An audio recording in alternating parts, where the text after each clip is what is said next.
Em uma política materialista e laica, o sobrenatural possui relevância nos acontecimentos globais. Explore o intrincado mundo da política moderna e seu relacionamento com o ocultismo em nosso mais recente lançamento, Do Ocultismo na Política Moderna, da editora PH Vox. Nesta obra, Daniel Ferraz, um dos principais intelectuais da atual geração, mergulha profundamente nas influências ocultas que têm moldado as estruturas políticas e ideológicas no Brasil e no mundo, desvendando os segredos por trás das cenas e escancarando a relevância do sobrenatural em nosso processo político. Descubra como uma cultura artificial tem instrumentalizado a política eleitoral, influenciado governanças globais e, em última instância, levado a humanidade à perdição de sua própria alma. Uma meticulosa pesquisa que oferece uma análise única sobre um tema crucial, muitas vezes negligenciado.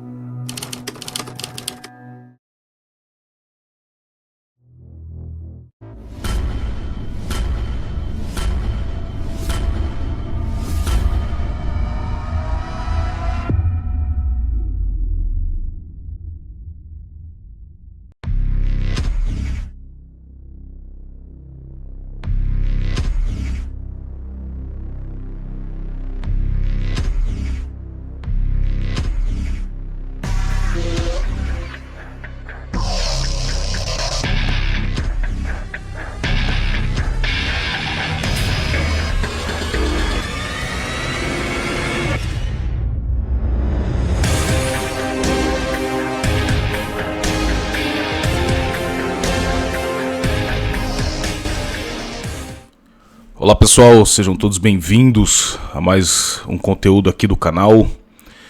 Hoje, dia 1º de setembro, sejam todos bem-vindos. Hoje nós estamos aqui fazendo o programa num formato diferente, em formato a grosso modo de podcast. Como eu falei para vocês no meu Telegram, eu ainda estou um pouco debilitado, por questões de saúde. E mesmo assim, para que o canal não fique sem conteúdo e também para que não atrase o nosso cronograma da playlist, porque semana que vem nós teremos mais uma transmissão, decidi então fazer nesse formato, para poder aí não deixá-los sem um conteúdo aí do fim de semana, tá bem? Então, antes de mais nada, aí os avisos iniciais do canal. Compartilhem esta playlist, assim como as outras, caso os senhores estejam gostando aí do conteúdo. Deixem comentários após o conteúdo finalizado, isso ajuda na relevância do canal, tá bem? E caso possam e caso queiram, deixem doações aí ao canal através do QR Code aparecendo aí na tela, e também na descrição do vídeo tem a chave Pix do canal. E sigam-me aí no canal do Telegram, pois é a rede social que eu mais utilizo no momento para divulgar aí os horários de transmissões, o meu conteúdo, nossa playlist também das pequenas reflexões que está acontecendo apenas no Telegram. Fico feliz aí que os senhores estão gostando também deste conteúdo, tá certo? E apenas para lembrar, o meu livro do Ocultismo na Política Moderna ainda está com um bom desconto na livraria PH Vox. Então, caso você ainda não adquiriu, adquira meu livro, ou indique a um amigo, ou compre para um amigo, assim você também estará ajudando o canal. Bom, nesta transmissão nós falaremos aqui de maneira introdutória ao milenarismo e o historicismo, tá certo? Seguindo aí os 3 primeiros episódios, onde nós falamos do estado da questão, de filosofia da história. Analisamos aqui com o professor Christian de Rosa o Gênesis capítulo 3, versículo 15, e também o plano satânico na história, para dar então uma boa base do método que nós estamos utilizando aqui para analisar a filosofia da história. E seguindo disso, nada melhor do que falarmos aqui do problema do milenarismo em primeiro lugar e depois do historicismo, tá certo? Então são duas correntes que são importantíssimas, uma coisa liga com a outra, ou seja, o historicismo ele vai se embasar no milenarismo dos primeiros séculos, não somente dos primeiros séculos cristãos, mas nós temos correntes milenaristas, sobretudo com os judeus, não é? Os judeus que ainda uma parte do judaísmo, evidentemente, que ainda acredita que virá o Messias e que nosso Senhor Jesus Cristo não era o verdadeiro Messias. Não é isso? Então, nós temos essa questão do judaísmo que depois será naturalmente instrumentalizada por outras correntes até o advento do secularismo, do modernismo e por aí vai. Né? Então, nós podemos iniciar aqui o nosso conteúdo citando o Evangelho de São Mateus, capítulo 24, versículo 36, onde nosso Senhor Jesus Cristo, sendo o Logos, a inteligência encarnada, ele é muito objetivo, muito enfático, e suas palavras nunca são em vão, naturalmente. Onde ele diz o seguinte: porém, daquele dia e hora ninguém sabe, nem os anjos do céu, mas unicamente meu Pai. Bom, quando Cristo diz isso, sendo a inteligência encarnada, o que ele está dizendo? Que o fim da história, que o fim dos tempos, por assim dizer, está naturalmente na vontade do Pai. Deus Pai, ele é o Criador de todas as coisas, então ele tem a vontade perfeitíssima. Então isso depende da vontade do Pai, da onipotência do Pai. Então quer dizer, se nosso Senhor Jesus Cristo disse isso, não é à toa. Né? Mas quem é nosso Senhor Jesus Cristo? Ele é a verdade encarnada, ele é Deus encarnado. Então quando ele diz isso, ele está dizendo já que há um aspecto de universalidade nessa questão do fim dos tempos, e não apenas uma questão dos meros eleitos que são classificados de maneira determinística. Ou seja, não é que Deus ele escolheu apenas algumas pessoas, uma espécie de elite que obteve um conhecimento e que desse conhecimento há uma salvação, né, que é o problema do milenarismo quando embebido aí de gnosticismo, como nós temos nas inúmeras correntes. Tá? Não necessariamente o milenarismo ele culminará apenas numa questão gnóstica, a grosso modo, mas muitas correntes milenaristas elas vão finalizar aí o seu esquema numa certa utopia, num certo messianismo, tá? Mas sempre tendo essa questão de uma culminação de uma pequena elite, não necessariamente pelo conhecimento, né? Mas o milenarismo cristão, sobretudo, ele dirá que pode haver, né, e haverá um fim transcendente, mas que esse fim transcendente não é para todos, é apenas para os eleitos, para alguns eleitos que Deus já escolheu de maneira a priori. Esse é um problema, sobretudo, que aparecerá no calvinismo, com seu determinismo, e algumas outras correntes seculares. Tá bem? Então, a distinção ela pode ser muito bem feita nesse sentido. O milenarismo cristão aposta muitas vezes na fé dos eleitos. Você pode ter uma determinada fé de que você é um eleito, de que você foi determinado, que você foi escolhido por Deus para se salvar. Então isso nos dá uma concepção muito, mas muito problemática da divindade, porque quando nós falamos isso, nós estamos postulando que a Trindade, que Deus é arbitrário, né, e que, na verdade, ele meio que engana as outras pessoas, pois elas não sabem se serão salvas ou se não serão salvas. Essa questão aí do determinismo, ela é muito complicada, se levada à questão absoluta, pois exclui, né, a questão do livre-arbítrio. E essa discussão entre determinismo e livre-arbítrio é uma coisa que as duas não podem ser absolutizadas, pois se forem absolutizadas, elas acabam destruindo uma a outra e se autodestroem nessa questão. Pois se fosse assim, nós não teríamos, sobretudo, a liberdade de escolher se nós vamos, de fato, nos entregarmos para a verdade ou se nós não vamos. Ou seja, há essa escolha. A escolha é sempre um meio, né, para se chegar a algum lugar, para ter uma certa finalidade, seja ela prática ou especulativa. E se nós temos esse determinismo completo, naturalmente que é uma coisa suicida. E Cristo, como dito no Evangelho de São Mateus, capítulo 24, versículo 36, ele já mata essa questão.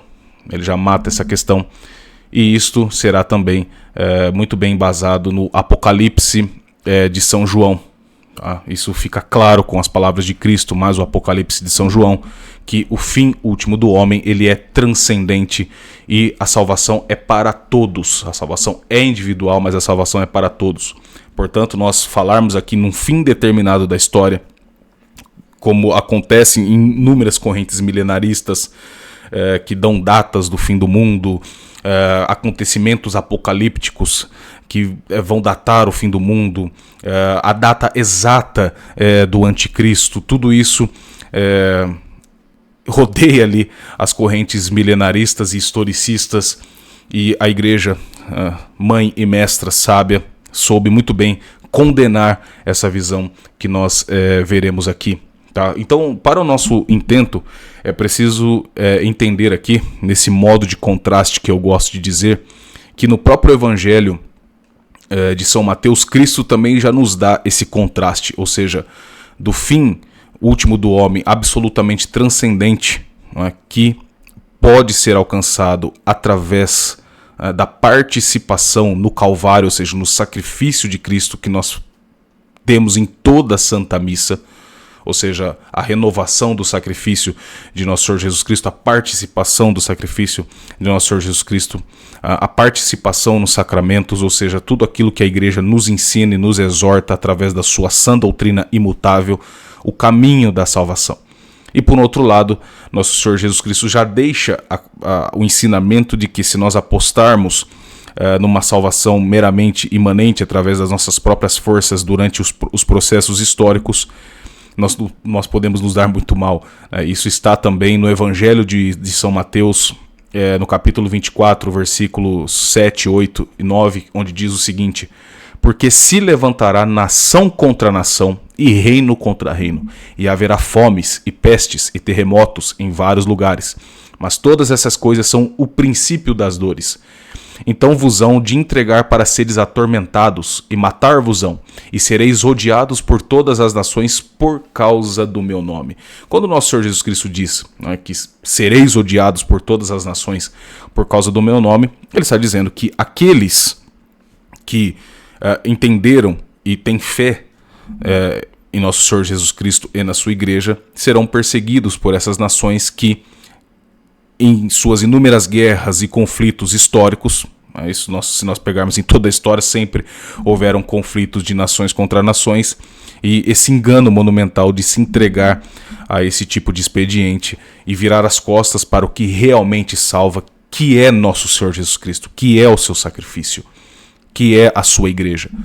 Então, nosso Senhor Jesus Cristo já nos deixa essa questão muito clara, né? E nessa questão das nações contra nações, nós sempre temos o que? Os falsos profetas que sempre prometem uma salvação completamente diferente daquilo que disse nosso Senhor Jesus Cristo, interpretações que são absurdas, que acabam culminando na questão do imanentismo, ou seja, trazer o fim do homem para o plano intramundano, para o plano terrestre, para o plano espaço-temporal apenas.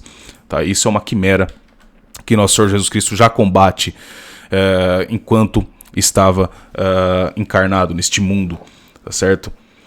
Então, pois isso acontece durante toda a história, como dito, e podemos também utilizar aqui do ensinamento, o professor Orlando Fedeli, inspirado num autor chamado Ladislau Mittner, dizia que a gnose é um fenômeno de tipo cárcico, né? Isto é, aquele que aparece e desaparece, né? Tornando-se ora visível, ora oculto no seu percurso. É uma descrição pertinente quando nós tratamos dos problemas do milenarismo e do historicismo, que muitas das correntes, né, por serem inspiradas nas concepções gnósticas, contêm a mesma estrutura, a mesmíssima estrutura, ou seja, ora aparece, ora desaparece. Além disso, né, aparecem de diversas formas, dos primeiros padres da igreja, por incrível que pareça, né, a intelectuais mais piedosos aos mais perversos. Aparece ora como erro material, ora com planos determinados e formais, certo? Então, São João, no final do primeiro século, ele finaliza o seu Apocalipse, né, seguindo o ensinamento de nosso Senhor Jesus Cristo, que propugna, como dito, que o fim do homem ele é transcendente e que o reino de nosso Senhor Jesus Cristo não é deste mundo. O reino de nosso Senhor Jesus Cristo não é desse mundo. Isso o próprio Cristo dizia. Entretanto, Cristo é o rei do universo. É o rei de todas as nações. Então é por isso que na doutrina dos dois gládios da Santa Igreja, nós temos a maravilhosa síntese que o próprio São Tomás, no seu De Regno, dirá que o poder temporal ele ordena-se essencialmente à autoridade espiritual. Os planos seculares é de esvaziar esse sentido e transformar o poder temporal na própria autoridade espiritual, pois já reduziu o fim do homem ao plano terrestre. Esse é o grande contraste. Tá? Então, assim, com efeito, o milênio de que falava São João no Apocalipse, ele não deve ser interpretado de maneira literal e imanente, como aconteceu logo nos primeiros séculos, pois trata-se de uma heresia, e ela está condenada, vocês podem pesquisar, no Denzinger, no número 2296, ali está a condenação ao milenarismo. Tá? Então, assim como o rio Cárcico, o milenarismo ele reaparece no seio cristão nascente, com um bispo chamado Papias de Hierápolis, que foi como que um discípulo do próprio São João, que já superara a questão milenarista com toda aquela verdade e clareza. Então Papias ele interpreta que haveria um reino milenar. O milenarismo é isso, ou seja, um reino milenar, um reino de 1000 anos, imanente de Cristo, ou seja, Cristo voltaria e reinaria com seus eleitos durante 1000 anos. E isso precederia o fim do mundo. A influência de Papias de Hierápolis foi gigantesca. Que praticamente aí, todos os primeiros pais da igreja aceitaram com certa docilidade, por conta da autoridade de Papias, as suas interpretações do Apocalipse. Como o próprio Santo Irineu. Veja, o Santo Irineu de Lyon é aquele que foi um leão, de fato, contra as heresias, no seu Adversus Aereses, onde ele traz a refutação à falsa gnose.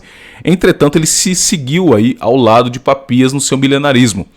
Foi uma questão que demorou alguns séculos para fecharem a questão. E quem, naturalmente, fechou muito bem essa questão do milenarismo, além de São Jerônimo, que foi o primeiro que percebeu o problema, isso o próprio professor Noguet fala muito bem nos seus ensinamentos sobre o milenarismo, que São Jerônimo foi ali que percebeu o erro de Papias, mas Santo Agostinho, na sua magna obra, chamada Cidade de Deus, ele vai chamar o milenarismo de fábulas ridículas, porque Santo Agostinho vai argumentar na questão da imortalidade da alma, certo? Vai argumentar nesta questão do que é o poder temporal, o que é a autoridade espiritual e o seu devido fim, tá? Então, o Santo Agostinho também tinha uma autoridade gigantesca, enorme. O próprio Santo Agostinho fora milenarista e maniqueísta, como todos sabem, mas caiu atirando, condenou tudo isso depois e condenou com muita veemência, com muita verdade, como a doutrina verdadeira. E, nesse sentido, o milenarismo papisiano, ele entrou em decadência e aos poucos foi desaparecendo de circulação cultural.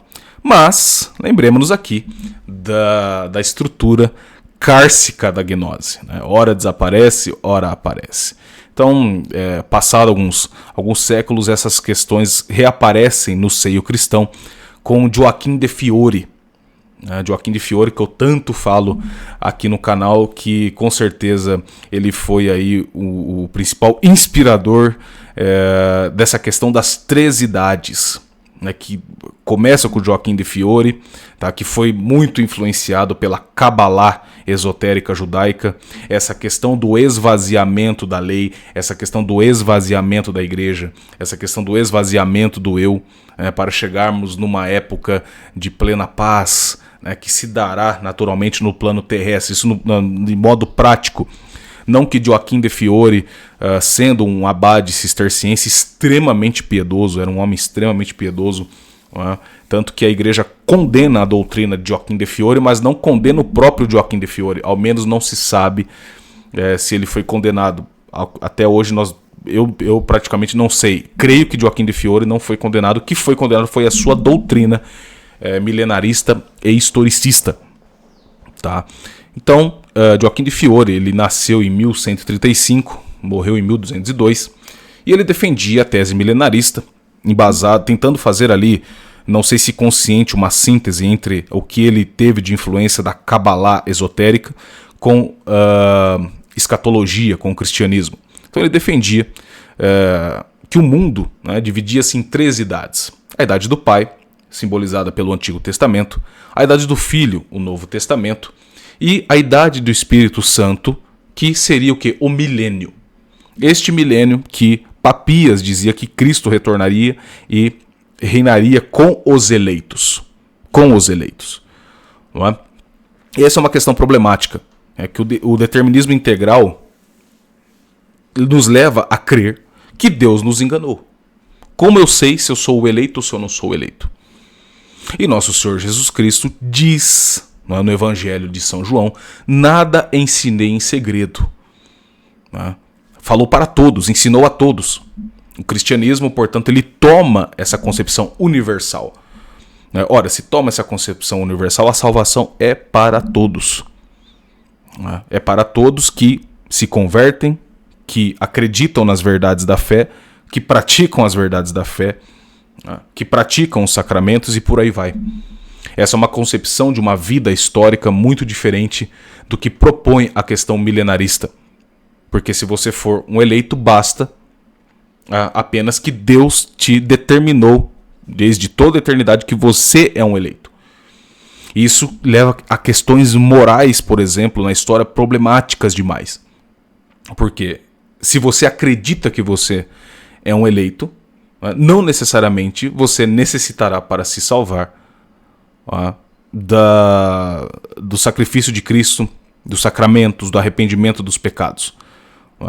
Então quer dizer, se você falhar, veja, é uma questão lógica muito problemática, porque se você falhar com essa questão da entrega na fé, das verdades da fé, Deus pode desistir de te predestinar à salvação? Se Deus pode desistir de te predestinar à salvação por conta de que você acredita que é eleito, mas você não faz as coisas direito, então Deus entra numa espécie de contradição. Então ele retira a tua predestinação e te condena, mas sendo que você a priori acreditou que estaria salvo. Então quer dizer, não há um determinismo integral, porque Deus tem esse poder de fazer uma coisa, ora fazer outra, diferente do que fez. Vejam assim a quimera que isso descamba na alma quando se crê nessa questão do determinismo integral, da predestinação integral. Então não se trata de uma predestinação integral, se trata de outra coisa, se trata de um arbítrio de Deus. Que, naturalmente, na parte prática, ele te engana. Então é muito complicado isso, muito. Mas enfim, continuando aqui. Com esta tripartição, né, viria Joaquim de Fiore a fundar as triplas divisões históricas que influenciaram essencialmente, não é acidentalmente, mas essencialmente as ideologias seculares e modernas. E nós podemos citar algumas aqui, né, a saber, o comunismo, né, que tem as suas 3 etapas, o comunismo primitivo, a luta de classes e a dissolução das classes no comunismo, que nada mais é do que o quê? Uma superação do pecado original, da condição decaída do homem para uma espécie de paraíso terrestre. O nacionalsocialismo, com o Terceiro Reich de 1000 anos, inspiração clara joaquimita. O liberalismo com a superação do império, ou seja, as fases do liberalismo, né? A superação do império, a superação dos estados-nação e a culminação da República Universal Maçônica, né? Liberal maçônica. E agora nós vemos o próximo passo da Revolução Liberal, essa questão da biotech, onde está assim inclusa nessa busca incessante pela República Universal Unipolar. Joaquim de Fiore influenciou a historiografia moderna nessa divisão da Idade Antiga, Média e Moderna. A Idade Moderna seria como que o esclarecimento racional das nações e das pessoas para a Idade da Luz, aquilo que nós aprendemos na escola com a questão do Iluminismo. A Rússia com a concepção da Nova Roma, isso nós vemos nos autores russófilos, gnósticos e esotéricos. Então nós temos todos esses exemplos para mostrar a gigantesca influência de Joaquim de Fiore, tá? uma influência gigantesca. Então há essa questão da essa espécie de esvaziamento de um período histórico para que a posteriori ressurja um império, um reino, uma nação, né, que seja assim como que escatológica, que seja assim apocalíptica, que seja a última nação, o último império, a última república, que vai levar as pessoas a esse esclarecimento. Mas é preciso esvaziar-se dessa época para que ressurja a nova época. Então sempre tem essa questão antinomista em Joaquim de Fiore, no esquema de Joaquim de Fiore, que as ideologias seculares vão beber. Essa questão antinomista, né, que é antinomismo? É a negação da lei, o esvaziamento da lei. Isso é próprio do esquema da Kabbalah, né, do esvaziamento do mundo da ilusão, esvaziamento de Maia. Isso está muito bem em Joaquim de Fiore. Então, para ilustrarmos ainda mais, explica-nos o Eric Voegelin, em 2 trechos muito relevantes da sua obra História das Ideias Políticas, no 2º volume, que tratará da Idade Média até Tomás de Aquino.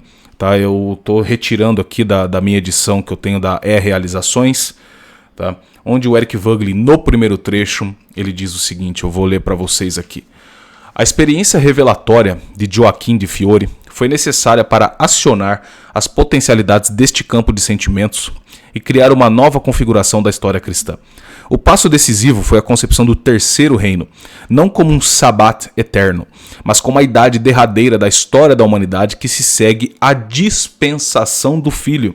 Essa parte que o Eric Voegelin fala é perfeita. Foi como eu disse para vocês. Se nós postulamos aqui um reino milenar, né, determinístico, nós excluímos o sacrifício de nosso Senhor Jesus Cristo, nós excluímos a encarnação do Verbo, nós excluímos a união hipostática, nós excluímos tudo que se dá através do Logos encarnado. Tá? E isso fica por conta de um líder carismático, né, que tomará o lugar de Cristo, que dispensa a Cristo e determinará quem são os eleitos e quem não são os eleitos. Certo? Então, continua o Voegelin. A civilização ocidental alcança neste processo a ideia de um futuro significativo neste mundo. A história da humanidade é uma progressão da evolução espiritual desde a lei natural pré-mosaica, passando pelas leis mosaicas e do Evangelho, até alcançar a plenitude da liberdade espiritual. O decurso da história se articula nos 3 reinos das 3 pessoas divinas e, uma vez que a estrutura interna é idêntica nos 3 períodos, a completude do primeiro reino fornece o padrão pelo qual compreendemos a estrutura do segundo reino, aproximando-se da realização plena. Podemos determinar, em termos rigorosos, o ponto alcançado no presente porque conhecemos a lei que preside todo o decurso e podemos, inclusive, prever eventos futuros. O decurso de um reino abrange um período preparatório, de Adão a Abraão, 21 gerações, seguido pela iniciação, pela iniciação, Abraão a Uzias, 21 gerações, e pela frutificação, Uzias a Zacarias, 21 gerações, a última das quais é, ao mesmo tempo, o período preparatório para o próximo reino. Os reinos têm, pois, 42 gerações, e como a duração das gerações para o reino de Cristo é de 30 anos, o segundo reino terminaria em 1260. A data é antecipada para 1200, porque o segundo reino é precedido por um curto período preparatório das 2 gerações precursoras, de Zacarias e João Batista, de modo que Joaquim está no final do segundo reino e pode ser o profeta do terceiro.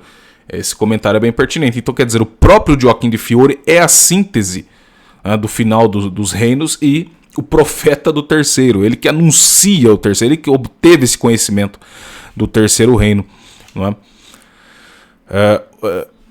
E continuando, o começo de cada reino é marcado por uma trindade de dirigentes, 2 precursores e o dirigente do próprio reino com seus 12 filhos, Abraão, Isaque e Jacó, com seus 12 filhos carnais, Zacarias, João Batista e Cristo, o homem, com seus 12 filhos espirituais.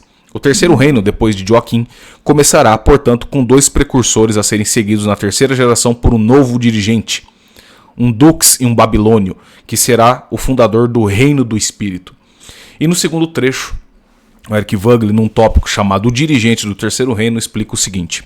O elemento formal da especulação sobre o novo reino é o símbolo do dux, o líder. Denominamo-lo formal porque não estamos interessados aqui na liderança carismática enquanto tal, o que obviamente pode ocorrer sem relação com o problema da estrutura secular. mas num modelo teórico que se liga ao despontar de uma era com o surgimento de uma personalidade simbólica. Neste contexto, observamos uma simplicidade extrema em Joaquim.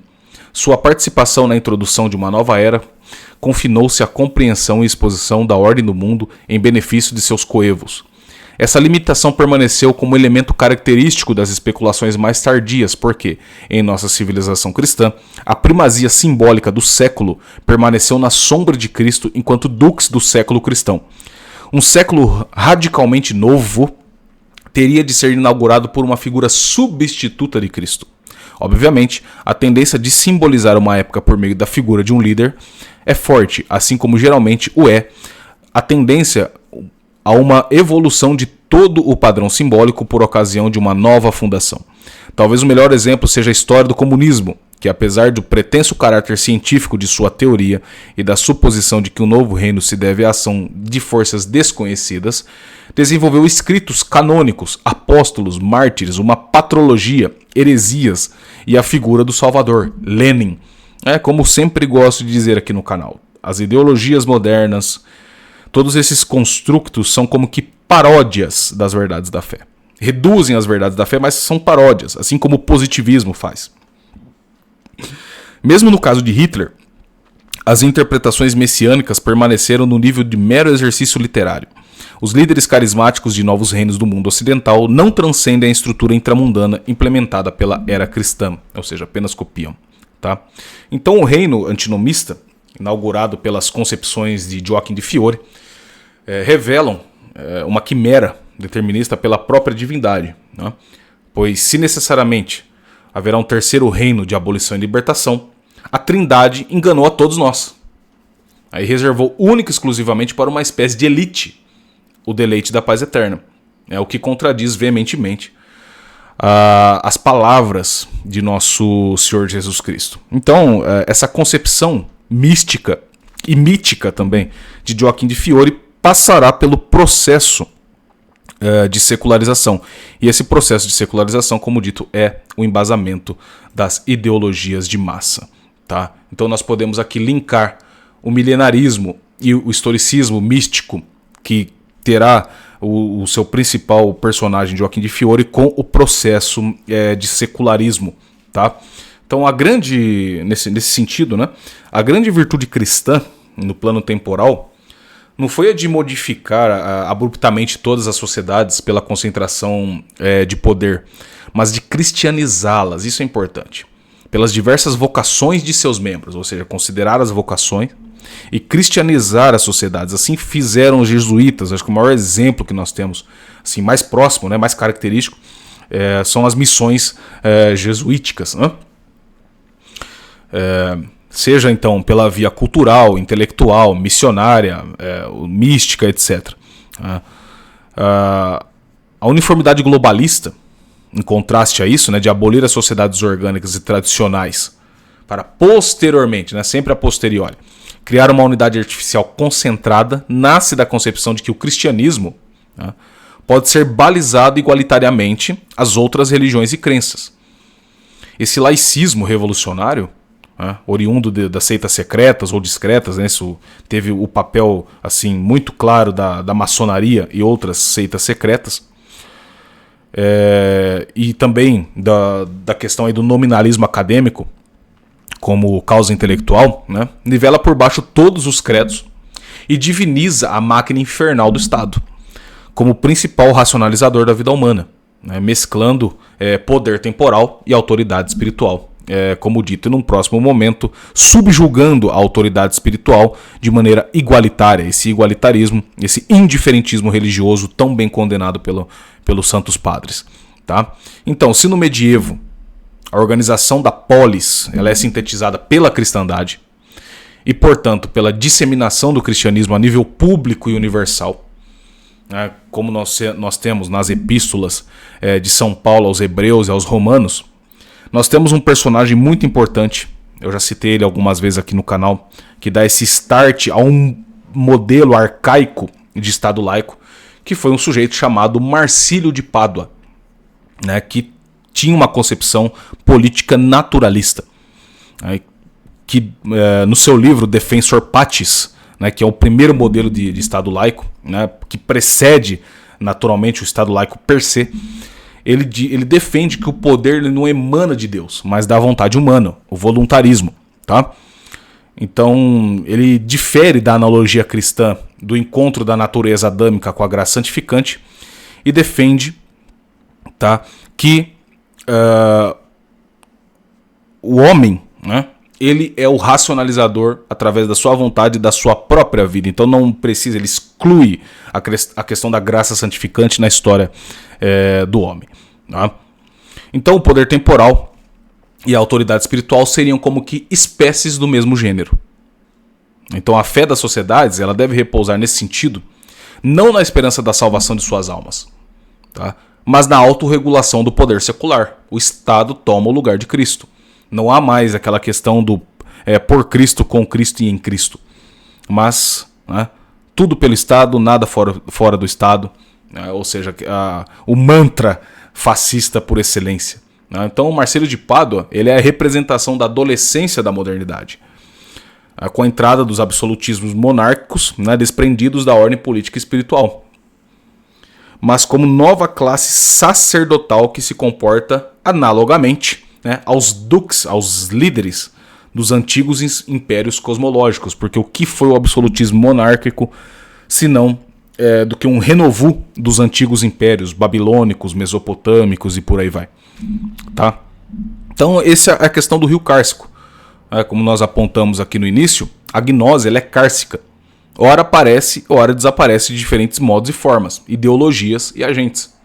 O esquema do milenarismo e do historicismo secular pós-Joaquim de Fiore revelam, né, nossos casos aqui concretos e contemporâneos, a dialética da serpente, que nós falamos aí nos 3 primeiros episódios, entre o globalismo ocidental transhumanista e, por exemplo, o eurasianismo neofascista e gnóstico do Dugin. Tá? Dos seus asséclas russófilos. São concepções milenaristas e historicistas. Milenaristas porque tem um fundo místico ali, um esvaziamento e uma consumação a posteriori. E é historicista, né, secular, é um historicismo secular porque naturalmente fecha as portas do céu, fecha as portas do inferno e naturalmente eles sim prendem o homem, alienam o homem no plano meramente espaço-temporal. E o homem, portanto, ele é o próprio Deus. Ele dita o próprio ser através da sua vontade, que é o que nós estamos falando aqui, esse grande contraste histórico. Porque se nós pegarmos aí essa questão da filosofia da história propriamente dita, não adianta. Nós teremos de debater aqui o fim último do homem na história. O que é de fato o fim último do homem? Não tem escapatória. Então, quer dizer, a tentação de um esvaziamento, culminação e superação históricos perpassam toda a história humana e reencontram-se, ora de maneira unívoca, né, juntando uma coisa com a outra de maneira unívoca, de maneira linear, sem considerar a dialética própria da história, ora de maneira equívoca. Então, quando eu falo aqui de maneira dialética da história, não no sentido hegeliano, mas no sentido do que o estado do homem decaído e a sua relação com Deus durante a história. Enquanto o homem ele busca não tornar-se Deus sem a graça santificante, mas ter essa relação de amizade e participação com Deus através dos sacramentos, através da graça santificante. Em como que as nações, as comunidades que mais se afastam disto, elas caem em muitas desgraças. Porque a dialética hegeliana também se segue a esse esquema, como nós vimos na minha playlist aqui, Romantismo e Gnose, no 4º episódio, onde eu falei da metafísica do idealismo alemão. Ali eu explico o quiprocó hegeliano e o que ele faz com a concepção, com o conceito de espírito. Tá? Mas nós retornaremos a Hegel aqui nessa mesma playlist. Não é? E todas as ideologias, como dito nesse ínterim, vêm de fato com meras aparências de um fim do mundo. Olha, o fim do mundo está para acabar. Nós precisamos aqui de um líder salvador, de um esquema salvador para que o mundo seja salvo. Sempre esse esquema, sempre. Mas contudo, Cristo dizia, unicamente o Pai. Ora, Cristo sendo Logos, a inteligência divina, ele propugna que o fim depende da vontade do Pai, como dito, e não dos nossos juízos e esquemas ideológicos, sejam quais forem.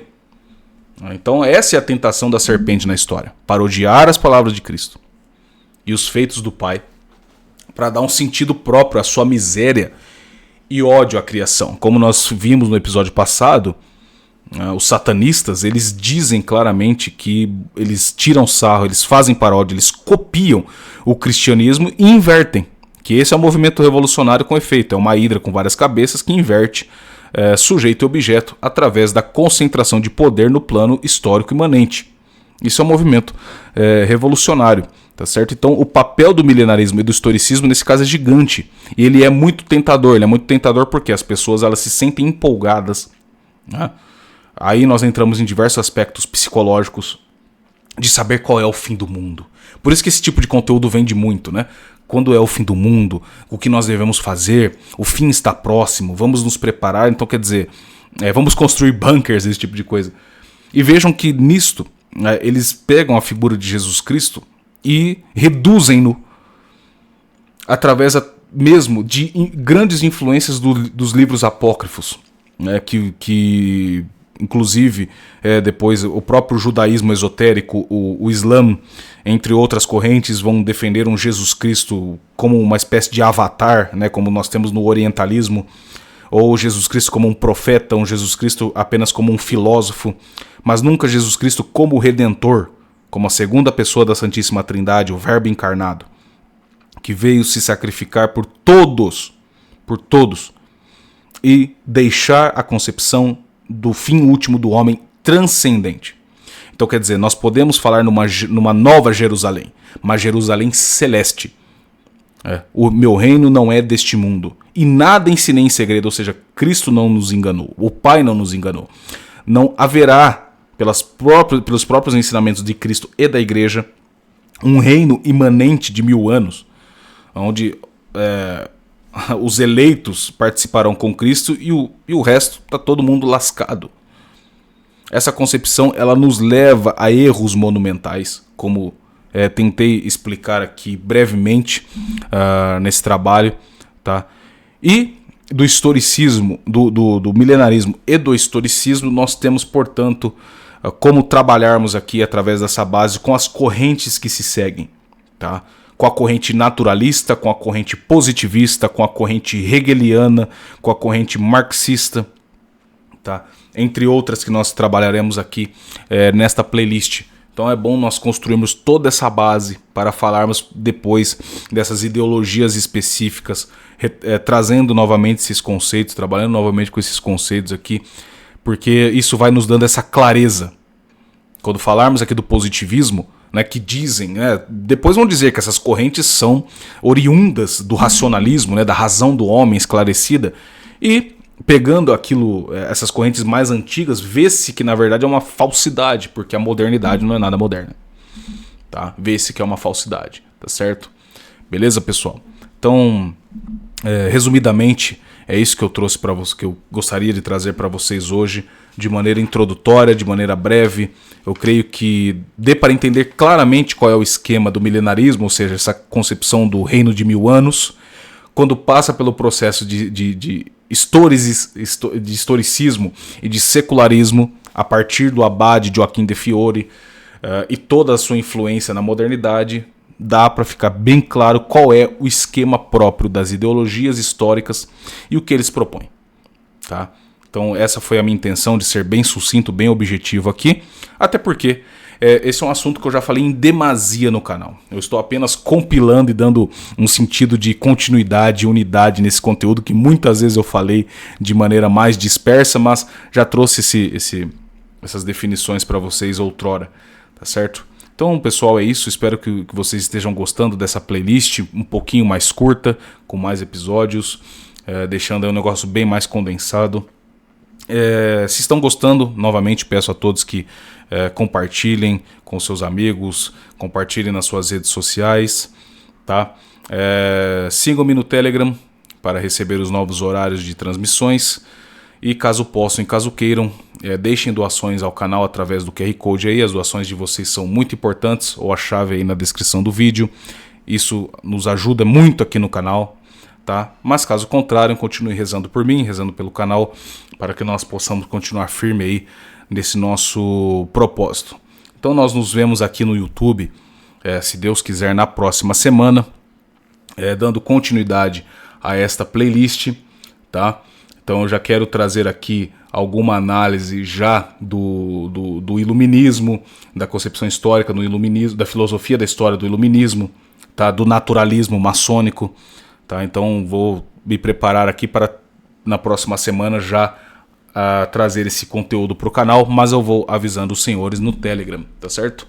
Então, pessoal, muito obrigado pela presença de vocês. Desculpem aqui fazer esse vídeo hoje neste formato, tá? Mas se Deus quiser, na próxima semana já voltaremos à normalidade aqui, tá bem? Fiquem com Deus, até os próximos vídeos. Um forte abraço a todos e até mais.